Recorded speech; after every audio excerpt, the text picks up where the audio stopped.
Ale jak jsi spokojený s tím Vortexem? Jsem? To přijde, že já mám takový, že tečka trošku rozplizla, je to taková tečka. Trošku jo. Můžu přes to podkouknout, tak to vypadá. Zase za ty prachy. Nebo toho přehnání, jo.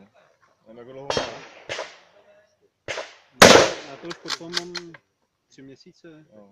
Já jsem právě před rokem skláněl ten kolimátor a nebyl tady nikde. Našel jsem jeden stránk, který ho měl v Brně, tak mi to poslal. Ale na kose ho mám přes rok a spokojenost. No takovýhle střílení je to dobrý. Já přemýšlím, že bych ho prodal, že bych tam dal nějakýho buď Vipera Vortexe 1.4 a nebo Leopolda, no, 1.6.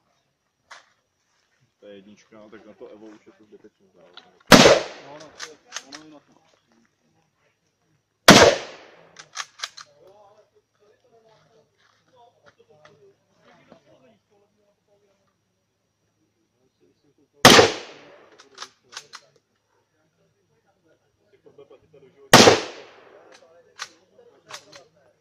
Baví se ty tady, mi říkali, bez patronu, který to dováží.